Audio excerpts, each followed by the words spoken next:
జై శ్రీరామ్. నా పేరు అనురాధ. నేను మహిళా మోర్చా సిటీ వైస్ ప్రెసిడెంట్ని. మేము ఈరోజు మోడీ సభ గారికి అందరం మహిళలతో పాటు వచ్చినాము. కాకపోతే ఈ ఎలక్షన్స్లో మే 13కు జరిగే ఎలక్షన్స్లో మోడీ గారికే మేమంతా ఓటేయదలుచుకున్నాము. అందుకే మహిళలతోటి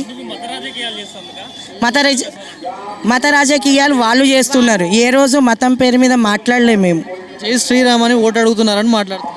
జై శ్రీరామ్ అని అడిగితే జై శ్రీరాము ఒక మతానికి చెందినవాడా? ఆయన మన భారతదేశాన్ని పాలించిన ఆయన మత రాజకీయం అంటారా దాన్ని? భారతదేశం పరిపాలించిన రాజు పేరు ఎత్తడము మత రాజకీయమా? కాదు కదా. ఆయన మంచి రాజు. ఆయన మన దేశాన్ని ఏలేటప్పుడు అంటే పాలన ఎట్లా చేయాలనేది, మన పబ్లిక్ని ఎలా చూసుకోవాలనేది నరేంద్ర మోడీ గారు చేసింది ఏం లేదు, రామ మందిరం తప్ప ఈ దేశానికి అని మాట్లాడుతున్నారు. ఆయన కాకముందు రామ మందిరం ఎవరైనా చేసిండ్రా? ఆయన అదే చేసిండు. 500 ఏళ్ళ నుంచి ఎవరు చేయండి ఆయన చేసిండు. అందుకే ఆయనకి వేస్తారు ఓటు. అందుకే 6 పథకాలు చెప్పింది. మరి ఏది 6 పథకాలు ఒకటైనా ఉందా? అసలేవా? ఫ్రీ కరెంటు, మహిళలకు 2000 వీళ్ళు ఎవరికైనా వచ్చినాయా? ఎవరికి లేదు. బస్సు తప్ప. బస్సు కూడా కొట్టుకొచ్చేస్తున్నారు. కిందట చేసిన రామ మందిరం ఇప్పుడు ఆయన చేసిండు కదా.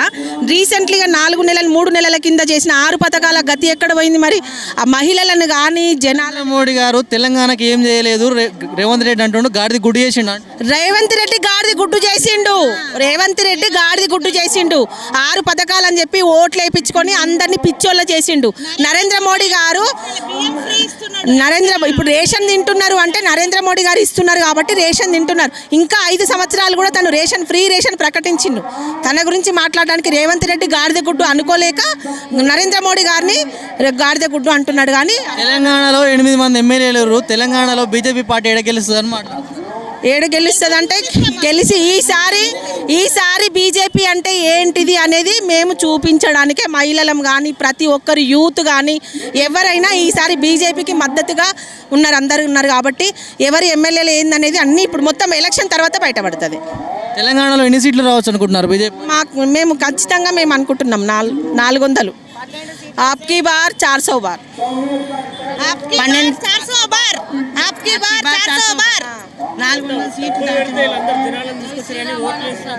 లేదు మోదీ మీద అభిమానంతో వచ్చినాం. డబ్బులు ఏం లేవు మా దగ్గర. మోదీ మీద అభిమానం.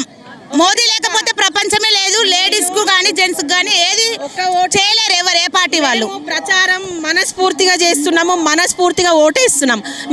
మేము మార్నింగ్ అవర్స్ అంతా ప్రచారం చేసి మోడీ గారి మీద ఉన్న అభిమానంతో మేము ప్రచారం చేసి ఓట్లేస్తాం. అక్షింతలు మంచి ఓట్లు అడుగుతున్నారని మాట్లాడుతున్నారు. అక్షింతలు అది తప్పుడు ప్రచారం.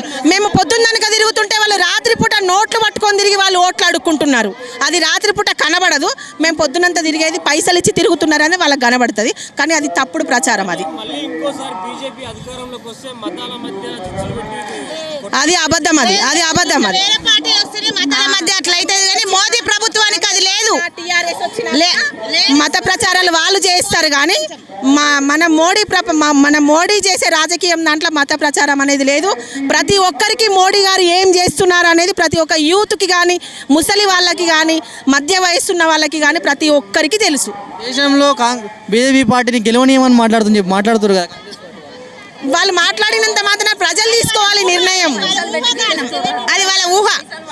ఇంతకు ముందు ఆడపిల్ల రోడ్డు మీద తిరగాలంటే భయంతో ఇంకా వెనుకకు సపోర్ట్ లేని తిరగలేకపోతుండే. ఇప్పుడు ఒక్క లేడీ బయట తిరిగి వేరే వాళ్ళని ఏదైనా చేసినా తను కాపాడుకునే కెపాసిటీ ఉంది లేడీకి. అది నరేంద్ర మోడీ ప్రభుత్వం వల్ల.